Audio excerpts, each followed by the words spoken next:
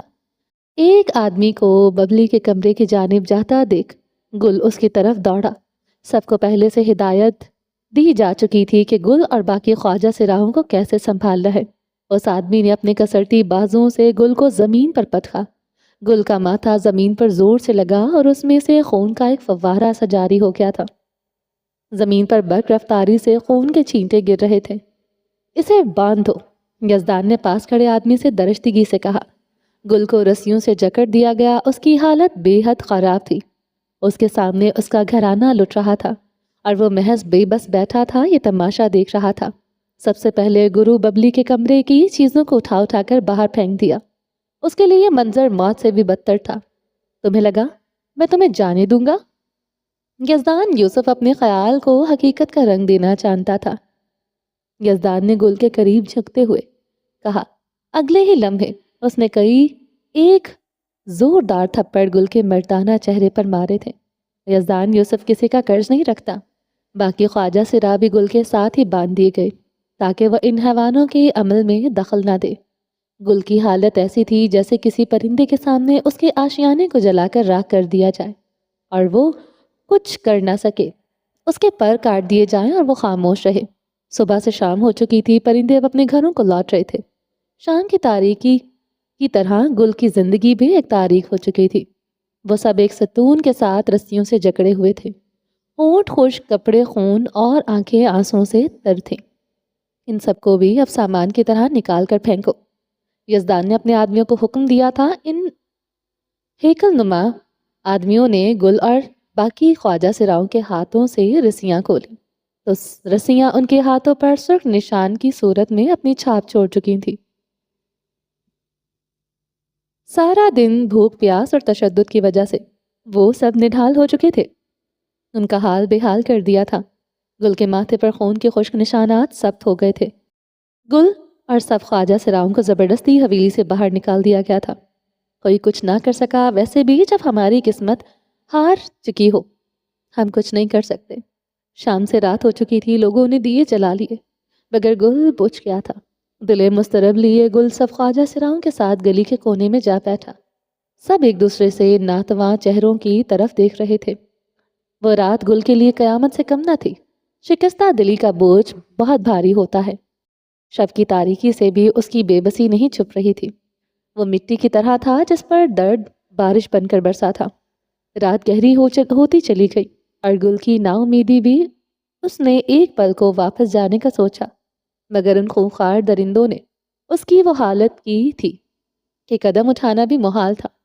سر سے رستہ ہلکا ہلکا خون، خشک لب اور چہرے پر ناکامیوں کے آثار سسکتے گرو کی آنکھوں سے پر پلکیں نیند کے بوجھ کے جھک گئی تھی۔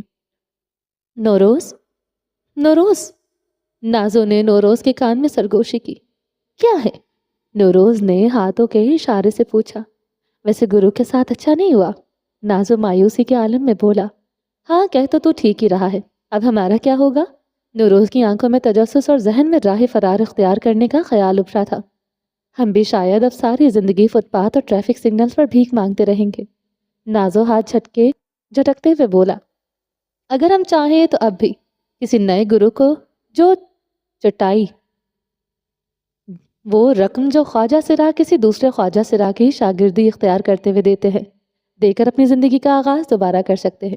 اب ہمیشہ کا رونا دھونا ہم سے تو نہ برداشت ہوگا۔ نوروز نے وضاحت دی۔ کہتے تو ٹھیک رہا ہے، روز روز کی میت کو کون روئے؟ ہم چٹائی کے پیسے کہاں سے لائیں گے؟ وہ نوروز کی باتوں سے قائل ہو چکا تھا۔ گرو کے دہانے ہاتھ میں جو کنگن ہے وہ اتار لیتے ہیں۔ دونوں کی آنکھوں میں ایک ایسی آزادی کی چمک تھی جس سے خوف محسوس ہوتا تھا۔ جانے کب صبح ہوئی اس نے اپنے آپ کو دیوار کے ساتھ ٹیک لگائے پایا۔ آنکھ کھلی تو اس کی بے بسی اور اس کے علاوہ وہاں کوئی موجود نہیں تھا۔ نازو، نوروز اور باقی خواجہ سرا شاید اپنے نئے گرو کی تلاش میں نکل گئے تھے۔ گل وہ رہنما تھا جو دوسروں کو راستہ دکھاتا دکھاتا خود تنہا رہ گیا تھا۔ اسے کوئی تکلیف نہیں پہنچی، اس کے لبوں سے آہ نہیں نکلی، کیونکہ درد انسان کو پتھر دل بنا دیتا ہے۔ تو کیسا لگا میرا ماسٹر پلان؟ یزدان نے شرارت بھرے لہجے میں اویس سے پوچھا۔ وہ دونوں اس کامیابی کے بعد کسی ریستوران میں کھانا کھانے آئے تھے۔